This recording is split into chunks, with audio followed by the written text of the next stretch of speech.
अध्याय 3। साधन और उपाय। अपना लक्ष्य निश्चित कर लेने के पश्चात हमारे सम्मुख दूसरी समस्या उस उद्देश्य को प्राप्ति के लिए साधन खोजने की होती है। ऋषियों एवं आचार्यों ने इस विषय को विस्तृत रूप से लिया है। उन्होंने विभिन्न प्रकार के अभ्यास अथवा साधन निर्धारित किए हैं जो उनके अपने अंतिम लक्ष्य प्राप्त कराने में सहायक हो सकें। पर ईश्वर जो अकल्पनीय, पूर्ण अथवा पर ब्रह्मा है की प्राप्ति के लिए हमें उन साधनों को अपनाना होगा जो हमें पूर्ण अस्तित्व की ओर ले जाएं। हमारे जीवन का लक्ष्य, जिसकी पिछले अध्याय में व्याख्या की जा चुकी है, वह अंतिम अवस्था है जहां हम अतिक्रियाशील केंद्र अथवा शून्य के बहुत निकट पहुंच जाते हैं, जो समस्त बाह्य सृष्टि का आदि कारण है और जिसमें महाप्रलय के पश्चात सब कुछ लोन हो जाएगा। इस दशा को पाने के लिए हमें स्वयं शून्य हो जाना पड़ेगा। निस्संदेह महाप्रलय के समय हम स्वभावतया उस केंद्र बिंदु पर पहुंच जाएंगे, परंतु हम इस बात का प्रयत्न करते हैं कि उसे हम जितनी जल्दी हो सके प्राप्त कर लें, जिससे असंख्य जन्मों के दुखों से हम अपने को बचा सकें। जिस प्रकार प्रत्येक वस्तु को अपने मूल स्रोत अर्थात केंद्र की वापसी के लिए अपना महाप्रलय अथवा पूर्ण विनाश आवश्यक है, उसी प्रकार अपने केंद्र की वापसी के लिए हमारा अपना प्रलय आवश्यक है, अर्थात हमें अपनी बनाई सभी वस्तुओं को पूर्ण विलयन की दशा में लाना होगा। इसका अर्थ यह है कि हमको अपनी सभी वस्तुओं से मुक्त होना पड़ेगा और उसी नग्नावस्था को अपनाना होगा जिसमें हम लोग सृष्टि रचना के समय ये हमारी वस्तुएं संस्कारों के समूह हैं, जिनके प्रभाववश उलझने और विभिन्न आवरण उत्पन्न होते हैं जो हमारी आत्मा को ढके रहते हैं और जो हमारी अपनी ही क्रियाओं और विचारों के परिणाम है। हमारे पास मानसिक एवं बौद्धिक शक्तियां हैं जो सभी सचेष्ट हैं। हमारा मस्तिष्क शरीर की क्रियाओं का संचालन करता है। हम देखते हैं, सुनते हैं, महसूस करते हैं और चीजों को समझते हैं। हम उन्हें पसंद या नापसंद करना प्रारंभ करते हैं। धीरे धीरे इच्छाएं अंदर प्रवेश करना आरंभ करती हैं और हमारी क्रियाओं को प्रभावित करने लगती हैं। ये घेरे बढ़ते ही जाते हैं और हम अपनी इच्छाओं की पूर्ति के लिए प्रयत्नशील हो जाते हैं। एक इच्छा पूर्ण हो जाने पर वह अपने स्थान पर सामान्यतः दूसरी इच्छा को जन्म देती है। हम कदाचित क्षण भर के लिए भी उनसे मुक्त नहीं हो पाते। हम अधिकांश वस्तुओं को उनकी प्राप्ति के विचार से देखते हैं।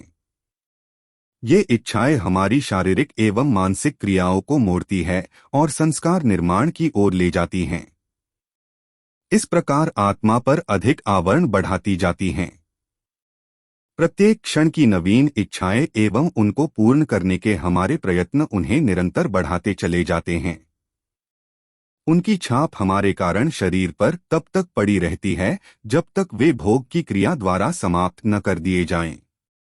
प्रत्येक क्षण निर्मित होने वाले संपूर्ण संस्कारों का भोग साधारणतः पूरे जीवन में भोगा जाना संभव नहीं। फलतः जब हमारा जीवन समाप्त होने को आता है तब भी हमारे अंदर बहुत से संस्कार एकत्र रहते हैं। ये ही संस्कार हमारे पुनर्जन्म के कारण हो जाते हैं, जिससे उनके भोग की पूर्ति के लिए हमें एक अवसर मिल जाए, किंतु दुर्भाग्यवश उनको समाप्त करने के बजाय हम भुक्त संस्कारों के स्थान पर उनसे कहीं अधिक संस्कार जोड़ देते हैं। हमारे मार्ग में दूसरी गंभीर बाधा हमारे दुखों और आपत्तियों के कारण उत्पन्न होती है। संसार में लगभग प्रत्येक व्यक्ति अपने दुखों की शिकायत करता है जिन्हें वह दूर करना चाहता है, किंतु वह उचित साधनों की उपेक्षा कर देता है।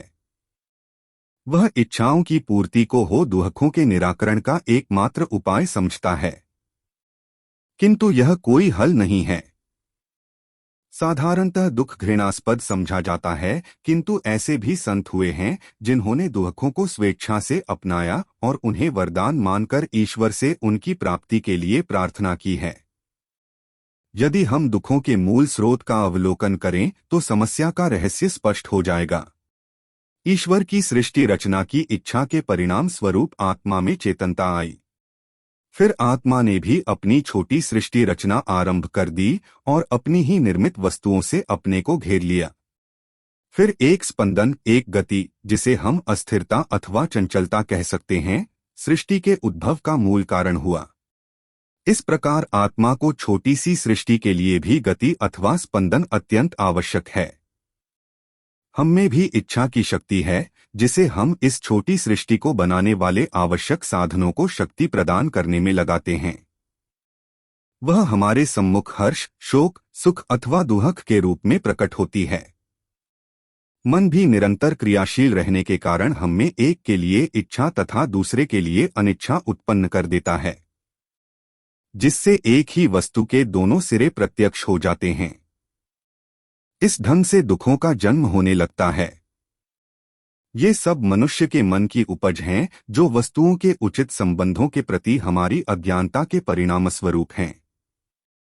हमारी वासनाएं, भावनाएं तथा उद्वेग भो आपत्तियों को बढ़ाने में बहुत मदद देते हैं और कभी कभी इतने भयानक तूफान उठा देते हैं जिससे पूर्ण विनाश की संभावना हो जाती है। हम साधारणतया परिस्थितियों को इनका कारण बताते हैं, पर यह गलत विचार है। मनुष्य के इस देहरूपी बाह्य विकास का केंद्र मन है और प्रत्येक वस्तु जो इस देह के माध्यम से प्रदर्शित होती है वह भी उसी केंद्र अर्थात मन से ही होती है। यदि हमारा मन संभाव की स्थिति में आ जाए तो उस पर परिस्थितियों अथवा वातावरण का कोई प्रभाव नहीं पड़ेगा और उसमें कोई भी अस्थिरता न होगी। सभी परिस्थितियों में शांति एवं सौम्यता सदैव विराजती रहेगी। वासनाएं, उत्तेजनाएं एवं इच्छाएं अपनी अपनी तेजी खो बैठेंगी और शोक, हर्ष अथवा दुख हमारी दृष्टि से ओझल हो जाएंगे। हमारी इच्छाएं दुखों के मूल कारण हैं। दुखों का एकमात्र हल इच्छाओं को कम करना ही है। इच्छाएं जितनी ही कम होंगी उतने ही हमारे दुख कम होंगे। परंतु इच्छा विहीन हो जाना एक दूसरी समस्या है। जितना ही हम उससे निकलने का प्रयत्न करते हैं उतना ही जाल की डोरियां कसती जाती हैं। उलझनों से अपने आप को छुड़ाने का केवल एक यही उपाय है कि हम अपना ध्यान उनसे हटाकर अपनी दृष्टि केवल वास्तविक वस्तु पर ही लगा दें। यदि हम उनसे उदासीन रहने की आदत बना लें तो वे शीघ्र हमारी दृष्टि से ओझल होना आरंभ कर देंगी और फलस्वरूप हमारे दुख भी कम हो जाएंगे। हमारी दृष्टि के सामने सतत वास्तविकता ही रह जाएगी और शेष प्रत्येक वस्तु अपना आकर्षण अथवा महत्व खो देगी। जीवन में कष्टों और आपत्तियों का नितांत अभाव अप्राकृतिक एवं असंभव है। वास्तव में वे हमारी भलाई के लिए हैं। वे रोगी के स्वास्थ्य को सुधारने के लिए दवा की कड़वी गोलियों की भांति हैं। सर्वोत्तम वस्तु का भी दुरुपयोग कष्ट का कारण हो जाता है। ऐसा ही दुखों के साथ भी होता है। प्रत्येक वस्तु का उचित समय पर एवं उचित रूप से उपयोग अंत में अवश्य हो सुंदर परिणाम लाएगा। दुख हमारा सर्वोत्तम पथ प्रदर्शक है जो हमारे पथ को सुगम बनाता है। एक साधारण स्तर के मनुष्य के आत्मोत्कर्ष के लिए आपत्तियां अत्यंत सहायक होती हैं। सांसारिक जीवन के घरेलू सुख दुख की चर्चा करते हुए हमारे गुरु महाराज कहा करते थे, हमारा घर सहनशीलता एवं धैर्य का प्रशिक्षण स्थल है। गृहस्थ जीवन के कष्टों को शांतिपूर्वक सहन करना हो हमारे लिए महातप है जो अन्य सब प्रकार के तपों से श्रेष्ठ है। इन परिस्थितियों में क्रोध अथवा क्षोभ की भावना का शिकार न होकर हमें ऐसा भाव अपनाना चाहिए कि ये कष्ट स्वयं हमारे ही दोष के कारण हुए हैं और हमें ही इनको ठंडे दिमाग से सहना होगा। कुछ लोगों के लिए जंगल का एकांतवास एवं दुनिया से किनाराक्षी सहनशीलता एवं धैर्य पैदा करने का साधन हो सकते हैं, परंतु हमारे लिए तो मित्रों और संबंधियों की झिड़कियां और ताने सबसे बड़ी तपस्या तथा सफलता की असंदिग्ध कुंजी हैं। वास्तव में कष्टों एवं आपत्तियों को शांतिपूर्वक सहन करना हमारी उन्नति में बहुत सहायक होता है। ये हमारी प्रगति के लिए मूल्यवान रत्न हैं। हम केवल उनके दुरुपयोग से ही उनके प्रभाव को नष्ट कर देते हैं और उनके सर्वोत्तम लाभों से वंचित रह जाते हैं। साक्षात्कार के लिए वैराग्य अथवा अनासक्ति निःसंदेह एक आवश्यक स्थिति है और जब तक हम वैराग्य नहीं उत्पन्न कर लेते तब तक माया के जान से कदापि नहीं छूट सकते। लेकिन इसका यह अर्थ नहीं है कि हम घर, परिवार और संसार के सभी संबंधों को तोड़कर एक सन्यासी का जीवन अपना लें। मैं उन लोगों से सहमत नहीं हूं जिनकी धारणा है कि वैराग्य पैदा करने के लिए घर, परिवार एवं सांसारिक संबंधों को त्याग कर कहीं एकांतवास करना ही एकमात्र साधन है। ऐसे जबरदस्ती के साधनों से किया हुआ त्याग शायद ही कभी सच्चा होता हो, क्योंकि बहुत संभव है कि संसार से जबरदस्ती त्याग के ऊपरी दिखावों के बावजूद भी वे आंतरिक रूप से उससे चिपके रहते हों। निःसंदेह एक गृहस्थ के नाते हमें अनेक वस्तुओं की देखभाल करनी पड़ती है। हमें अपने कुटुंब का पालन करना होता है, बच्चों को शिक्षा दीक्षा का प्रबंध करना होता है, उनके अभावों एवं आवश्यकताओं को देखना तथा उनको सर्दी गर्मी, दुख एवं रोग इत्यादि से बचाना होता है। इन सब आवश्यकताओं के लिए हम पैसा कमाते हैं और धन संपत्ति रखते हैं। असली बुराई केवल अपनी वस्तुओं में हमारा अनावश्यक लगाव है। यही हमारे दुखों का मूल कारण है। पर यदि हम जीवन में हर कार्य बिना किसी राग अथवा विराग की भावना के कर्तव्य समझकर कर सकें, तो हम एक प्रकार से सांसारिक बंधनों से मुक्त हो जाते हैं और वास्तविक अर्थ में संसार त्यागी हो जाते हैं, फिर चाहे हम अनेक वस्तुओं के स्वामी होकर उनका उपयोग करते रहें। हमारी सभी वस्तुएं, सब ईश्वर प्रदत्त कार्यों के संपादन के निमित्त मालिक द्वारा दी गई पवित्र थाती के समान लगेंगी। वैराग्य का वास्तविक अर्थ है सांसारिक वस्तुओं से अनासक्ति, न कि उनका त्याग। आत्म गृहस्थ जीवन, जिसमें वस्तुओं का रखना तथा सांसारिक संबंध बनाना अनिवार्य है, वैराग्य एवं साक्षात्कार के लिए बाधक नहीं, यदि हम उन संबंधित वस्तुओं से अनावश्यक आसक्ति न रखें। संतों के ऐसे अगणित उदाहरण हैं जिन्होंने आजीवन गृहस्थ रहकर पूर्णता की उच्चतम अवस्था प्राप्त की है। वैराग्य वास्तव में एक अवस्था अथवा मन की एक अंत दिशा है जो हमें क्षणभंगुरता एवं परिवर्तनशीलता का ज्ञान कराती है और वस्तुओं के प्रति अनासक्ति की भावना उत्पन्न करती है। हमारी आंखें हर क्षण वास्तविकता, सत्य पर लगी रहती हैं जो अपरिवर्तनशील एवं शाश्वत है, और हम आसक्ति और अनासक्ति के भाव से मुक्त हो जाते हैं। यह वैराग्य का वास्तविक अर्थ है। जब हम मन की यह अवस्था प्राप्त कर लेते हैं तो हम इच्छाओं से मुक्त हो जाते हैं। तब हमको जो कुछ भी मिला है उसी से संतुष्ट रहते हैं।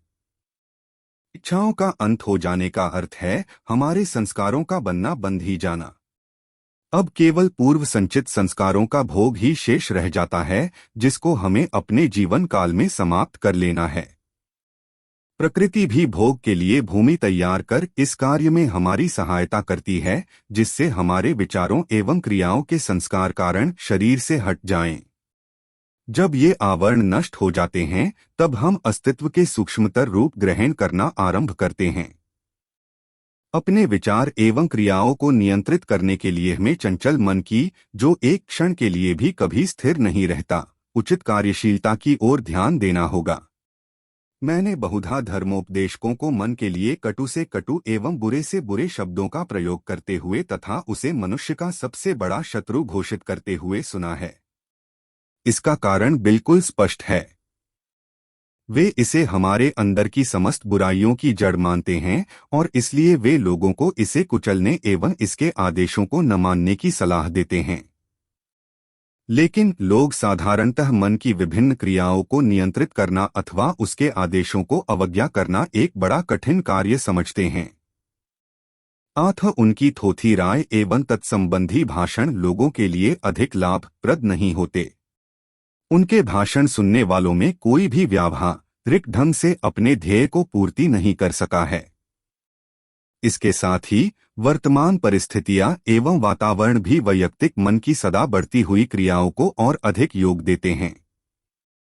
आज लगभग प्रत्येक व्यक्ति गरीबी, आरक्षा, आपत्ति एवं प्रतिद्वंद्विता की कटु समस्याओं से जूझते हुए अपने जीवन को घोर संघर्षमय समझता है और उसे अपने आप को इसके प्रभाव से अछूता रख सकना लगभग असंभव हो जाता है। मन की अशांति एवं सतत अस्थिरता इसका परिणाम होती है।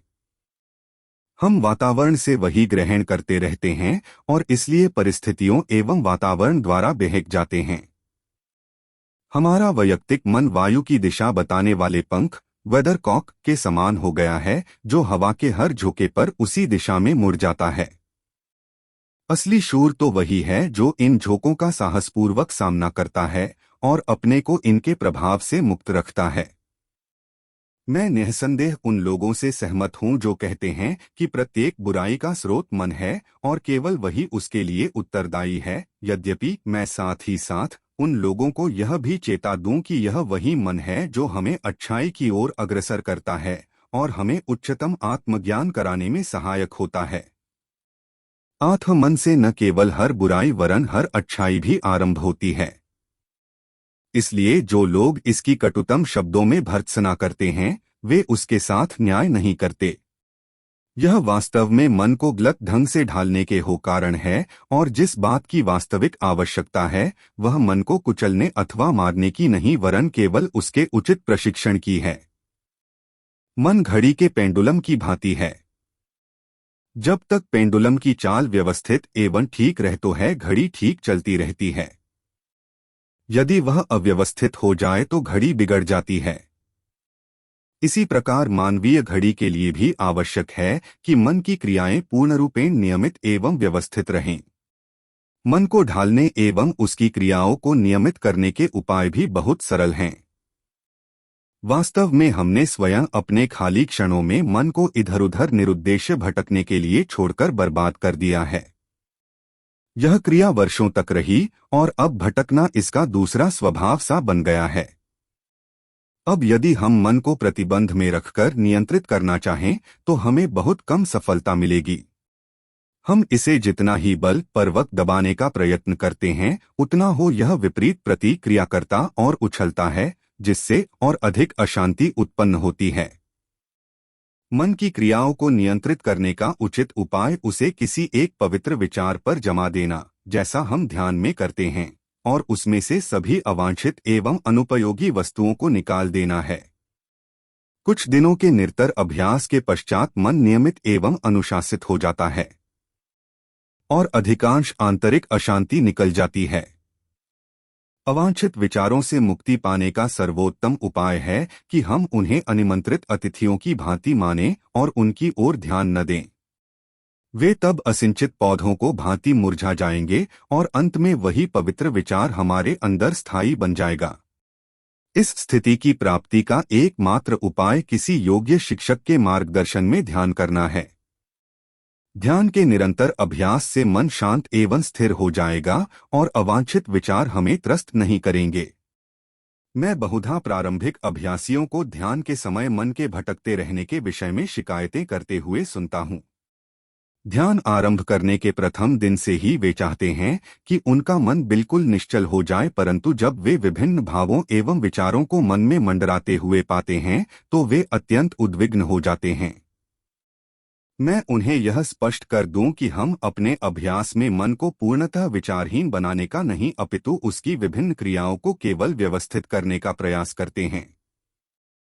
हम उसके स्वाभाविक कार्य को नहीं रोकना चाहते, केवल उसे व्यवस्थित एवं अनुशासित स्थिति में लाना चाहते हैं।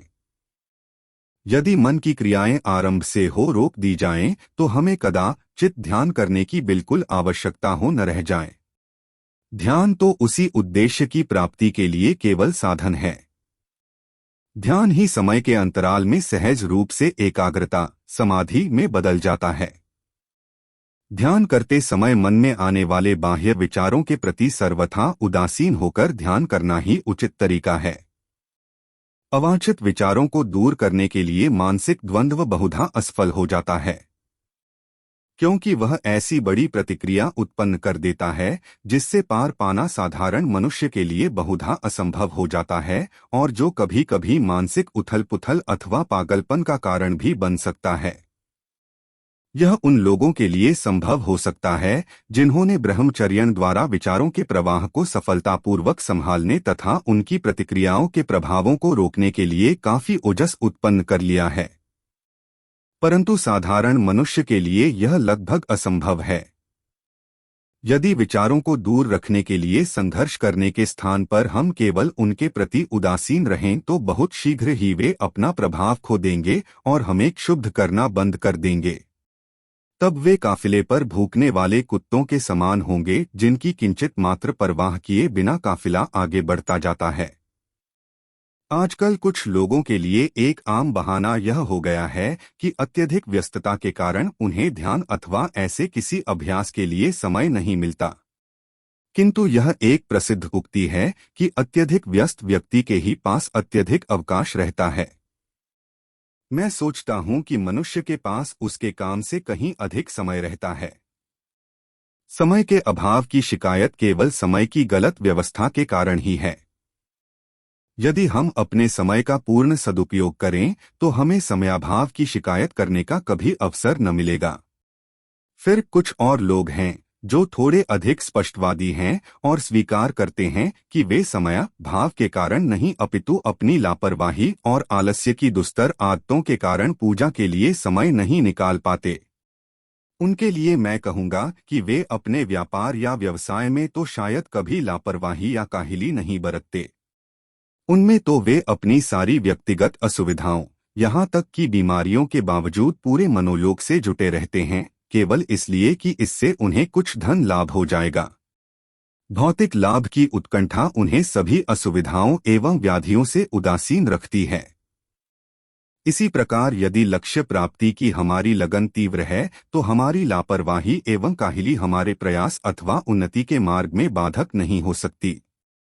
यदि हम प्राचीन ऋषियों के इतिहास पढ़े तो हमें ज्ञात होगा कि उन्होंने वास्तविकता की प्राप्ति के लिए जीवन के सभी सुखों का त्याग कर दिया था। वे त्याग एवं तपस्या का जीवन व्यतीत करते थे और अपने परम प्रिय उद्देश्य की प्राप्ति के लिए हर प्रकार के दुख एवं कष्ट सहते थे। लक्ष्य प्राप्ति की तीव्र लगन उन्हें अन्य सभी वस्तुओं से विमुख कर देती थी और वे मार्ग में आने वाली कठिनाइयों एवं विषमताओं की परवाह किए बिना अपने पथ पर दृढ़ रहते थे। ध्येय प्राप्ति के लिए ऐसी तीव्र लगन एवं दृढ़ संकल्प पूर्ण सफलता के लिए अत्यंत आवश्यक है। मैं आपको विश्वास दिला दूं कि आप आध्यात्मिक क्षेत्र में महान उन्नति कर सकते हैं यदि आप केवल अपना ध्यान ईश्वर को ओर केंद्रित करके संकल्प, विश्वास व श्रद्धा के साथ आगे बढ़े, फिर चाहे आप गृहस्थ जीवन के सभी झंझटों और तकलीफों से घिरे हुए कितनी भी विपरीत दशा में क्यों न रह रहे हों। आपका व्यस्त जीवन तब आपके मार्ग में कोई बाधा न डालेगा। साधारणतः लोग अपने को असली वस्तु की प्राप्ति के लिए अत्यंत कमजोर एवं अयोग्य सोचकर ईश्वर की ओर झिझक के साथ बढ़ते हैं। पहले ही कदम पर किया गया और अंत तक साथ रहने वाला दृढ़ संकल्प निश्चय ही आपको पूर्ण सफलता प्रदान करेगा। इस क्षेत्र में यदि कोई दृढ़ मन से प्रवेश करता है तो समझ लीजिए कि आधा रास्ता तय हो गया। सारी कठिनाई और निराशा एक ही निगाह में पिघल जाएगी और सफलता की राह सरल हो जाएगी।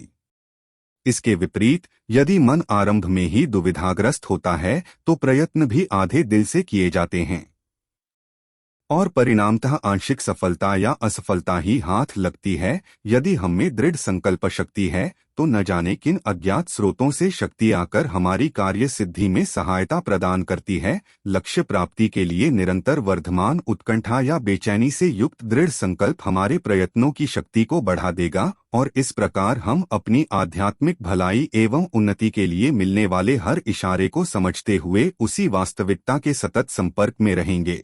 इस प्रकार अल्पतम संभावित समय में लक्ष्य तक पहुंच सकने का बेसब्रो अथवा सतत बेचनी ही हमारी शीघ्र सफलता में योग देने वाली सर्वप्रमुख वस्तु है।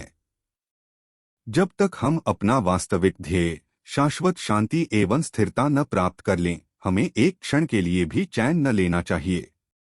किसी वस्तु के लिए तोवर चाह स्वभावतः उनके लिए एक बेचंगी उत्पन्न कर देती है और जब तक हम अपनी चाहो हुई वस्तु को न पालें हमें शांति नहीं मिलती। इसलिए यह बेचैनी एक बहुत आवश्यक वस्तु है और जिस किसी प्रकार भी हो उसे पंदा करना चाहिए। आत्म शाश्वत शांति प्राप्त करने के लिए प्रारंभिक दशा में हम अपने अंदर बेचैनी एवं अस्थिरता उत्पन्न करते हैं। आपको आश्चर्य हो सकता है कि मैं आपसे उसी वस्तु बेचैनी को उत्पन्न करने की बात करता हूं जिसे लोग दूर करना चाहते हैं, परंतु निश्चित एवं शीघ्र सफलता के लिए एकमात्र यही रास्ता है। इस प्रकार से उत्पन्न की गई बेचैनी अस्थायी होती है और मन में सामान्यतः उत्पन्न होने वाली बेचैनी से भिन्न होती है। यह अधिक सूक्ष्म एवं अधिक आनंददायक होती है। यह हमारे हृदय में देवी प्रवाह का स्रोत खोल देती है और ईश्वरीय मंडल में जाने के लिए हमारा मार्ग सुगम बना देती है। यदि आप किसी मनुष्य को पानी में डुबाने लगें तो आप देखेंगे कि वह आपके शिकंजे से छूटने के लिए अथक प्रयत्न करता है। इसका कारण केवल यही है कि पानी से शीघ्र निकलने को उसको बेचैनी उसके प्रयत्नों की शक्ति बढ़ा देती है, और जब तक वह पानी से बाहर नहीं हो जाता है उसे चैन नहीं आता। उसी प्रकार शीघ्र हो लक्ष्य तक पहुंचने की बेचैनी में से उत्पन्न होने वाले अथक प्रयत्नों से साक्षात्कार को राह पर हमारे कदम और भी तेज हो जाएंगे और हम कम से कम समय में सरलतापूर्वक सफलता के द्वार तक पहुंच जाएंगे। शीघ्र सफलता का यही सबसे सरल और सुंदर उपाय है। मेरे सहयोगी मुझसे बहुधा अपने अंदर इस प्रकार की बेचैनी उत्पन्न करने की विधि पूछते हैं। मैं उन्हें कहूंगा कि लक्ष्य के प्रति तो प्रेम उन्हें स्वयं हो उस तक पहुंचा देगा। जब हम गहरे प्यार में होते हैं तो प्रेमास्पद को सन्निकटता प्राप्त करने के लिए स्वभावतः बेचैन हो जाते हैं। जब हम संसार को किसी वस्तु को अत्यधिक प्यार करते हैं तो उनका ध्यान हमारे मन में बार बार आता है और हम उसे बार बार सोचा करते हैं। हृदय में ईश्वरीय प्रेम उत्पन्न करने के लिए हमें इस तरीके को केवल उलट देना पड़ेगा।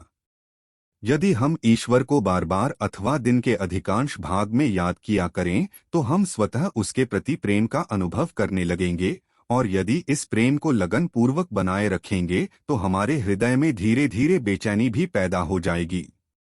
ईश्वर से प्रेम बढ़ाने का दूसरा उपाय उसके प्रति प्रेमी का भाव दर्शाने में है, मानो हम एक नाटक कर रहे हों। परंतु यह केवल उनके लिए है जो सूक्ष्म साधनों के सर्वथा अयोग्य हैं। यह उपाय यद्यपि बनावटी है, पर यह शीघ्र ही हमें वास्तविकता के निकट पहुंचा देगा और हमारे हृदय को सच्चे प्रेम एवं बेचैनी के भावों से आंदोलित करना आरंभ कर देगा। साक्षात्कार के लिए सबसे महत्वपूर्ण बात अपनी स्वयं की योग्यता एवं सफलता प्राप्ति की शक्ति में आत्मविश्वास है। एक क्षण के लिए भी यह सोचना असंगत होगा कि हम पूर्णता की उस उच्चतम अवस्था को जिसे अब तक प्राचीन काल के महानतम ऋषिगण भी कभी प्राप्त कर सके हों, प्राप्त करने के लिए अत्यंत शक्तिहीन एवं अयोग्य हैं। हमें बाधाओं एवं कठिनाइयों की परवाह न कर एक वीर सैनिक की भांति साक्षात्कार के पथ पर पूर्ण श्रद्धा एवं विश्वास के साथ बढ़ते जाना चाहिए। निराशा एवं उत्साहहीनता हमारी इच्छा शक्ति को कमजोर तथा हमारी दृढ़ता को छिन्न भिन्न कर देती है। हमें वीर हृदय से बाधाओं को झेलना चाहिए तथा निराशा की भावना को, जो आध्यात्मिक जीवन के लिए सबसे बड़ी त्रुटि एवं घातक विष है, अपने अंदर कदापि न लाना चाहिए। आध्यात्मिक खोज में लगे हुए मनुष्य की उन्नति के लिए संभाव एक आवश्यक गुण है। यह एक अत्यंत व्यापक शब्द है और मानव व्यापार के सभी पक्षों को अपने भीतर समेट लेता है। इसका अर्थ है सभी चित्तवृत्तियों का संतुलन, अर्थात किसी कार्य विशेष के लिए जो कुछ भी तत्कालीन परिस्थितियों में सहज रूप से आवश्यक हो उससे कुछ भी कम या अधिक न करके हम वही करें और उसकी किंचित मात्र छाप हमारे मन पर न पड़े। आजकल साधारणतया लगभग सभी जगह यह संभाव हमें डगमगाया दिखाई देता है। इसका मुख्य कारण यह है कि हमारे सामने जो भी चीज आती है उसे हम अनावश्यक रूप से महत्व देने लगते हैं और उसे अपनी विचार शक्ति द्वारा पुष्ट करते रहते हैं, जिसका परिणाम यह होता है कि वह अन्य सभी वस्तुओं की अपेक्षा अधिक दृढ़ हो जाती है। हम यही आदत बना लेते हैं और अपनी विचार शक्ति को भिन्न भिन्न वस्तुओं पर न्यूनाधिक प्रगाढ़ता के साथ लगाते रहते हैं। अशांति और मानसिक द्वंद्व के अतिरिक्त इसका अन्य कुछ परिणाम नहीं होता और यही हमारे सभी कष्टों एवं यातनाओं का मूल कारण है। जब तक संभाव और संतुलन पुनः स्थापित न हो जाए, साक्षात्कार संभव नहीं। संभाव की यह स्थिति सृष्टि रचना के समय की वास्तविक अवस्था से, जब सब कुछ पूर्णतया संतुलित अवस्था में था, बिल्कुल मिलती जुलती है। सृष्टि रचना के बाद जैसे जैसे समय बीतने लगा, खराबियां आने लगी, हमारी शक्तियां एवं अनुभूतियां संतुलन खो बैठीं और प्रत्येक वस्तु अव्यवस्थित हो गई। उनमें पुनः संतुलन लाने के लिए अब हमें अपनी चित्त वृत्तियों को नियंत्रित करना होगा। संतुलन लाने के लिए हमें जीवन के आचरण पक्ष पर भी विशेष ध्यान देना होगा, जैसे शिष्ट और नम्रवचनशीलयुक्त व्यवहार, सहयोगियों के प्रति प्रेम एवं सहानुभूति, बड़ों के प्रति आदर, प्रतिशोधहीन स्वभाव आदि। ये आदतें हमारे निर्माण में बहुत सहायक होती हैं। संभाव प्रकृति का स्वाभाविक गुण है। यदि हम पूर्ण संभाव प्राप्त कर लें तो हम एक अर्थ में प्रकृति के अनुरूप हो जाते हैं, और यह आध्यात्मिकता का सार है। अंत में सफलता का सबसे महत्वपूर्ण एवं अमोघ साधन प्रार्थना है। यह ईश्वर से हमारा संबंध जोड़ देती है, जिसके प्रति हम अपने को प्रेम एवं भक्ति से समर्पण कर देते हैं। प्रार्थना के समय हम उसके सामने एक अकिंचन दास की भांति विनम्रता पूर्वक खड़े होते हैं और अपनी वास्तविक दशा बताकर अपने को बिल्कुल उसकी इच्छा पर छोड़ देते हैं। प्रार्थना का यही विशुद्ध रूप है। एक सच्चे भक्त की भांति हमें भी मालिक की इच्छा में ही संतोष मानना चाहिए। नितांत आवश्यकताओं की भी पूर्ति न हो सकने के कारण मन के अत्यंत उद्विग्न और अशांत हो जाने जैसी असाधारण परिस्थितियों को छोड़कर छोटे मोटे सांसारिक लाभों के लिए ईश्वर की प्रार्थना करना मूर्खता है। हमें सदैव केवल सर्वशक्तिमान एवं सर्वद्रष्टा सर्वोच्च मालिक की प्रार्थना अपने मन को उसके प्रति प्रेम एवं विनय में पूर्ण रूपेण डुबाकर तथा अपने को भी सर्वथा भुलाकर करनी चाहिए। यही प्रार्थना करने का सही तरीका है, जो शायद ही कभी निष्फल होता हो। मैंने इस विषय को अपनी पुस्तक सहज मार्ग के 10 उसूलों की शरह कमेंट्री ऑन 10 कमांडमेंट्स ऑफ सहज मार्ग में और भी विशद रूप में लिखा है। अंततोगत्वा आपके मन में मैं यह भी डाल देना चाहता हूं कि लक्ष्य प्राप्ति के लिए विभिन्न तरीके एवं साधनाएं हैं। वे आपको वास्तविकता के मार्ग पर कुछ दूर से जा सकते हैं, लेकिन कितनी दूर, मैं यहाँ व्याख्या करना नहीं चाहता हूँ। उसे पाठकों के ही निर्णय एवं अनुभव पर छोड़ देता हूँ। लेकिन मैं आपको निश्चित रूप से विश्वास दिलाता हूँ कि केवल राजयोग ही आपको अंतिम गंतव्य तक अथवा मानव पहुँच के अंतिम बिंदु तक ले जा सकता है, जहाँ आप अपने पूर्ण एवं विशुद्ध रूप को प्राप्त कर प्रकृति के साथ पूर्ण सामंजस्य स्थापित कर लेते हैं। कोई अन्य तरीका या साधन ऐसा फल नहीं दे सकता। इसलिए यदि आपका ध्येय उच्चतम बिंदु तक पहुंचना है तो इस विज्ञान का सहारा लेना आवश्यक है। इसके लिए एक सच्चे एवं योग्य मार्गदर्शक की सहायता अनिवार्य है, पर साथ ही आजकल उसे पाना एक गंभीर समस्या भी है। मैं आपको विश्वास दिलाता है कि एक सच्चा खोज करने वाला उसे पा लेने में कभी विफल न होगा।